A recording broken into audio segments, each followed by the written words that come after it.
సరళ వేగంగా పరుగులాంటి నడకతో ఎక్కడికో వెళుతోంది. ఆమె మొహంలో దుఃఖం, బాధ స్పష్టంగా కనిపిస్తున్నాయి.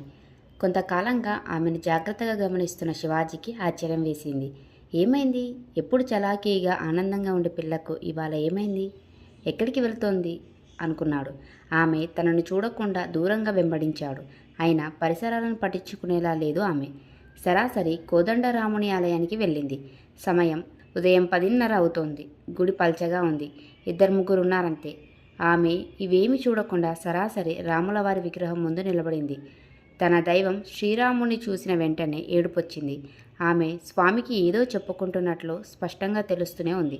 స్వామికి తన బాధ చెప్పుకున్నాక కళ్ళు మూసుకొని తనకొచ్చిన స్తోత్రాలు చదువుకుంటోంది. ఆమెనే తదేకంగా గమనిస్తున్నాడు శివాజీ.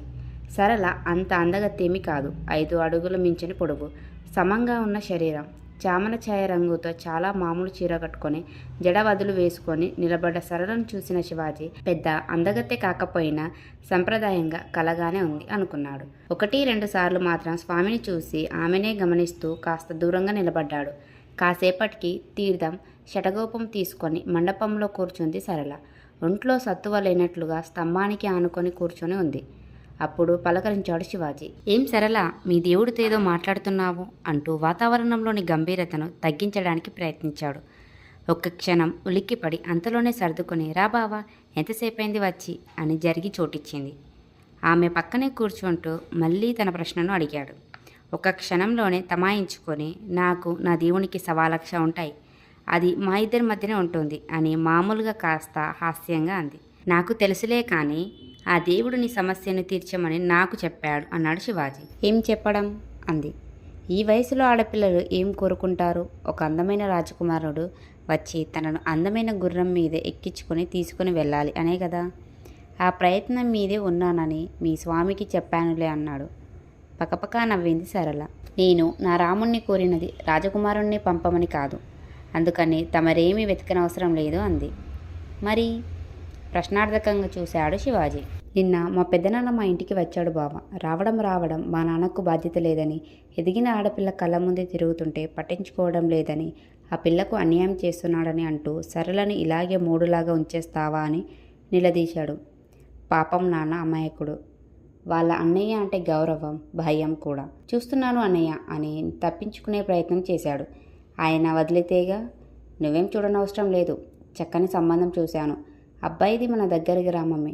బాగా ఐశ్వర్యవంతుడు. పొలం 10 ఎకరాల పైమాటే. సంపాదనకేమీ లోటు లేదు. పాపం అతని భార్య పోయి సంవత్సరం అయింది. 2 సంవత్సరాల పాప. మంచి సంప్రదాయము, ఓర్పు ఉన్న పిల్ల కోసం చూస్తున్నాడు. రూపం, కట్న కానుకలు ఏమీ పట్టించుకోడు. నాకు వెంటనే మన సరళ జ్ఞాపకం వచ్చింది. మాఘమాసం వచ్చిన వెంటనే మనం వెళ్ళి మాట్లాడదాం. నా మాట అంటే అతనికి గురి. తప్పకుండా ఒప్పుకుంటాడు. ఇంకా 35 సంవత్సరాలు కూడా నిండలేదు. ఇంతకంటే మంచి సంబంధం మన సరళకు తెలియం. ఇదే ఖరారు చేద్దాం అన్నాడు. తనతో మాట్లాడతాను అన్నయ్య అన్నాడు నాన్న. నీ మొహం అదేం చెప్తుంది? నా పెళ్లి చేయి నాన్న అని అడుగుతుందా? మనమే నిర్ణయించాలి. నువ్వు ఇంకేం మాట్లాడకు. అన్నీ నేను చూసుకుంటాను. సరళ అంటే నాకెంతో అభిమానం. అందుకే చెప్తున్నాను. నాకు అర్జెంట్ పని ఉంది. మళ్ళీ వారంలో వస్తాను అంటూ వెళ్ళిపోయాడు.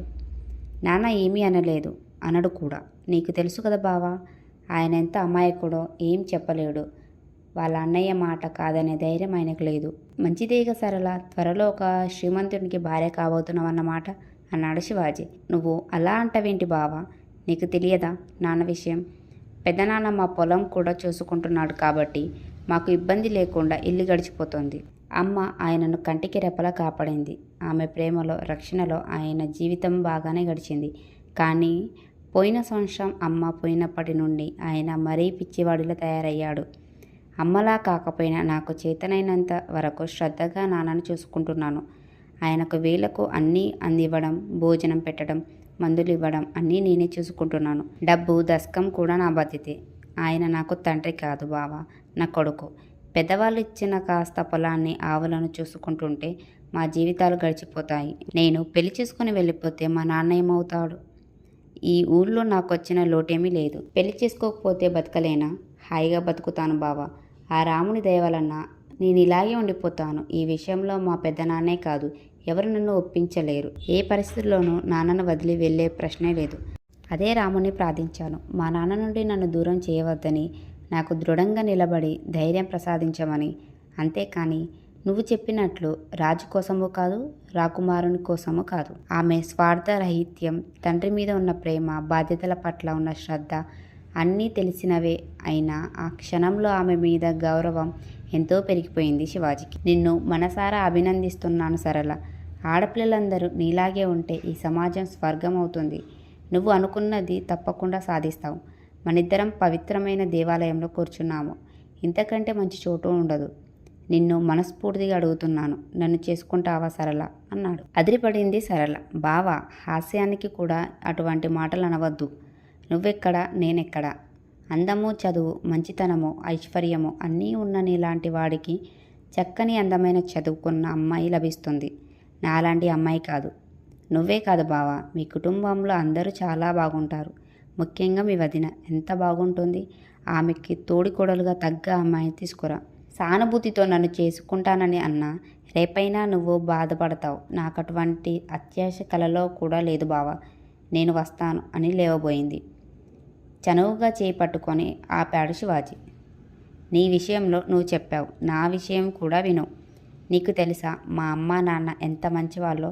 ఊళ్ళో అందరికీ వాళ్ళంటే గౌరవమే. నన్ను, మా అన్నయ్యను ఎంతో ప్రేమగా పెంచారు. నేను బాగా చదువుకొని మాస్టర్ డిగ్రీ చేసుకున్నాం. కానీ మా ఇద్దరి భావాలు పూర్తిగా విరుద్ధం. పెద్ద ఉద్యోగాలు చేయాలని, అమెరికా లాంటి దేశంలో ఉండాలని అన్నయ్య కోరిక. కష్టపడి ఆ కోరిక సాధించాడు. మన ఊరు అన్నా, మా పొలం అన్నా, వ్యవసాయం అన్నా నాకు చాలా ఇష్టం.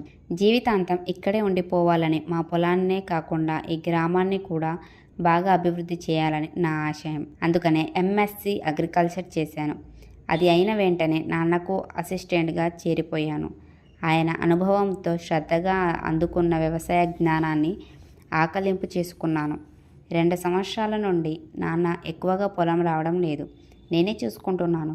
కొన్ని మార్పులు చేసి ఆదాయం పెంచగలిగాను. ఎంతో ఆనందంగా, తృప్తిగా ఉంటున్నాను. నేను, కొద్దిమంది నా స్నేహితులు ఈ గ్రామాన్ని అభివృద్ధి చేసే పని మొదలుపెట్టాం.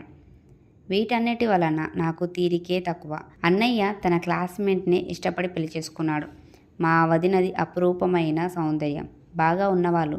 కోడల్ని చూసి మురిసిపోయారు అమ్మా నాన్న. పెళ్లి తర్వాత సత్యనారాయణ స్వామి వ్రతం కోసం ఈ ఊరు వచ్చింది మా వదిన. మరునాడే హనీమూన్ అని వెళ్ళిపోయారు. మళ్ళీ ఆమె మన ఊరు రానేలేదు. అన్నయ్య ఒక్కడే వచ్చి అమ్మా నాన్నల ఆశీస్సులు తీసుకొని వెళ్ళిపోయాడు. పెళ్ళి అయిన 2 సంవత్సరాల తర్వాత అన్నయ్య ఇండియా వచ్చాడు. కొడుకు కోడలి కోసం ఆత్రంగా ఎదురు చూస్తూ ఎన్నో పిండి వంటలు చేసింది అమ్మ. కానీ ఒక్కరోజే ఉంది మా వదిన. ఎవరితోనూ ఏమీ మాట్లాడలేదు. ముభావంగా ముళ్ళు మీద ఉన్నట్లు ఉంది. ఈ ఊళ్ళో నేను ఉండలేను, మా నాన్నగారి దగ్గరికి వెళ్ళిపోతాను అని మరుసటి రోజే వెళ్ళిపోయింది. అన్నయ్యకు ఎంతో కోపం వచ్చింది. కానీ అమ్మా నాన్న వారించారు. నిజమే కదా బాబు, ఆ అమ్మాయి పాపం ఎప్పుడూ పల్లెటూరులో ఉండలేదు. తనకు ఇక్కడే కష్టమే, మనమే అర్థం చేసుకోవాలి అని అన్నయ్యను కూడా పంపించేశారు. 2 రోజుల తర్వాత అన్నయ్య వచ్చి 1 వారం ఇక్కడే ఉన్నాడు.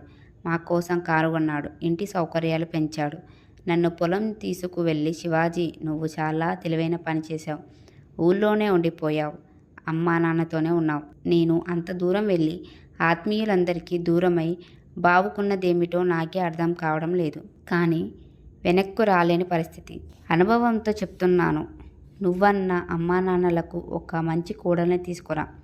మన ఇంటికి చక్కని ఇల్లాలని తీసుకురా. ఈ ఊరినే, మన భావాలను, మన పెద్దలను గౌరవించే ఒక మంచి అమ్మాయిని తీసుకురా. పై మెరుగులకు లొంగిపోకు. భగవంతుని దయ వలన మనకు డబ్బుకేమీ లోటు లేదు. నేను ప్రతి నెల $1000 పంపిస్తాను. దేనికైనా వాడుకో. నీకు అవసరం లేకపోతే ఊరి బాగు కోసం ఖర్చు పెట్టు. ప్రత్యక్షంగా నేనేమి చేయలేకపోయినా పరోక్షంగా ఎప్పుడూ నీతోనే ఉంటాను. ముఖ్యంగా మనల్ని ఇంతవాళ్ళని చేసిన అమ్మా నాన్నలను సుఖపెట్టు అని కన్నీళ్లు పెట్టుకున్నాడు. నువ్వు ఇంతగా చెప్పాలా అన్నయ్య? తప్పకుండా నువ్వు చెప్పినవన్నీ చేస్తాను అని మాట ఇచ్చాను. నా మనసులో ఉన్న మాట కూడా ఇదే. వదిన ప్రవర్తన చూశాక, మా స్నేహితుల బాధలు విన్నాక నేనేం చేయాలో స్పష్టంగా అర్థమైంది. అప్పటి నుండి నీకు తెలియకుండా నిన్నే చూస్తున్నాను సరళ. చూసే కొద్దీ నాకు ఎంతో ఆనందము, నీ మీద ఇష్టము కలిగాయి. నీ ప్రవర్తన, నీ మంచితనం, నీ దైవభక్తి, మీ నాన్న మీద నీకున్న ప్రేమ, ఆయన పట్ల నువ్వు చూపిస్తున్న శ్రద్ధ నన్ను ముగ్ధుణ్ణి చేశాయి. చెప్పు సరళ. నా భావాలను, నా ఆశయాలను అర్థం చేసుకున్న, నా వెంట ఉండి నన్ను ప్రోత్సహిస్తూ, మా అమ్మా నాన్నలను ప్రేమగా చూసుకుంటూ ఉండటానికి నీకన్నా మంచి అమ్మాయి నాకు దొరుకుతుందంటావా? వదినను చూసే కొద్దీ నాకు ఆమెలో అందం కాదు, వికృత రూపం కనిపించసాగింది. నువ్వు సినిమా హీరోయిన్లా ఉండకపోవచ్చు, కానీ నీ మొహంలో ఆకట్టుకునే సౌమ్యత నాకు ఎంతో అందంగా కనిపిస్తోంది. ఈరోజు అనుకోకుండా ఇలా దైవ సన్నిధిలో కలిసి మనసు విప్పి మాట్లాడుకునే అవకాశం వచ్చింది. ఇది ఆ భగవంతుని సంకల్పమే. ఏదో సినిమా పాటలో అందమే ఆనందం అని పాడారు. అందం ఆనందం కాదు సరళ, ఆనందమే అందం. తన ప్రేమతో కుటుంబానికి ఆనందం పంచే అమ్మాయే నిజమైన అందగత్తె. ఏమంటావు సరళ? మీ నాన్న కూడా మనతోనే ఉంటారు. నన్ను పెళ్లి చేసుకుంటావా అని ప్రేమగా అడిగాడు. అతని కేసి ఎంతో ఆనందంగా చూసింది సరళ. లేచి వెళ్ళి రామునికి నమస్కారం చేసింది. తర్వాత శివాజీ పాదాలను తాకి కళ్ళకు అద్దుకుంది. ఎంత వేగంగా గుడికి వచ్చిందో అంతే వేగంగా వెళ్ళిపోయింది. ఈసారి ఆనందంతో, కృతజ్ఞతతో, సంతోషంగా ఆమెనే చూస్తూ గుడి గంట మోగించాడు శివాజీ.